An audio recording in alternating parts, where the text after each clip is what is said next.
Hi hello नमस्कार. आम्ही आलो आहे खोपोलीला आणि खोपोलीला आम्ही गगनगिरी महाराजांच्या मठामध्ये आलो आहे. ते बघा तुम्ही बघू शकता.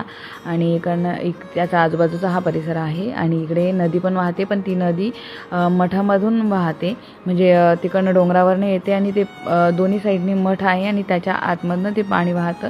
ते इतकं पाणी स्वच्छ आहे, अगदी काचेसारखं दिसतं आणि उथळ आहे, पण फोर्स खूप आहे त्या पाण्याला. आणि इथे लिहिलेलं होतं की फोटो किंवा म्हणजे मोबाईल आपलं फोटो काढणं आणि व्हिडिओ शूट करणं अलाउड नाही आहे, पण आम्हाला तिथे त्यांनी सांगितलं, त्यामुळे आम्ही पण थोडासा छोटेसे व्हिडिओ फोटो वगैरे काढले आहे. आणि खूप स्वच्छता आहे या मठामध्ये. आम्ही एंट्री केली तर मला असं वाटलं की आतमध्ये गेल्यावरती मनाई करतील वा व्हिडिओ वगैरे काढण्यासाठी, पण त्यामुळं मी सुरुवातीला काही शूट केलं नाही. तिथे आतमध्ये आल्यावरती शू रॅक वगैरे आहेत, तिथं आपले शूज वगैरे काढायचे.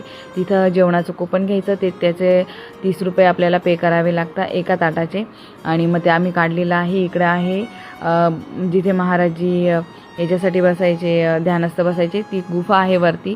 आणि हे इथे हेलिकॉप्टरसाठी रनवे आहे आणि आता आम्ही तिकडे चाललो आहे गुफासाठी वरती बघण्यासाठी. आणि इथे तुम्ही बघू शकता चढ आहे खूप, पण दोन्ही साईडने झाडं खूप आहेत आणि रस्ता पण चांगला आहे, त्यामुळे काही वाटत नाही. एक 10 ते 15 ते 20 मिनटामध्ये आपण चढून जाऊ शकतो. लहान मुलं असले तर थोडा वेळ लागतो, पण खूप सुंदर आहे. आम्ही सकाळी लवकर गेल्यामुळे खूप गर्दी नव्हती, पण नंतर हळूहळू गर्दी खूप वाढायला लागली. आणि आम्ही बुधवारी गेलो होतो आणि जर वीकेंड डेला म्हणजे सॅटर्डे संडे जर गेलं तर खूप गर्दी असते. आणि ही वरती आम्ही आता आलेलो आहे गुफा बघण्यासाठी.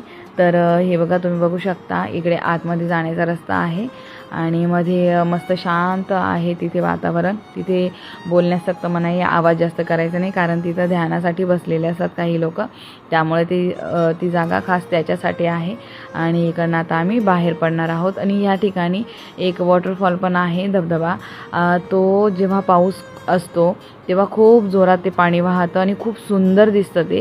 पण आता पाऊस नव्हता आम्ही जेव्हा गेलो तेव्हा, तो थांबलेला होता, त्यामुळं एवढा खूप फोर्स नाही त्या पाण्याला, पण पडत होतं ते पाणी. तर खूप सुंदर दिसतं. आजूबाजूला तुम्हाला हिरवळ दिसत असेल. आणि इथे आहे भक्तनिवास. ह्याचं थोडं काम चालू होतं, पण आता मे बी ते काम झालेलं आहे आणि ज्यांना जे लांबून येतात त्यांना राहण्यासाठी ती योग्य जागा आहे.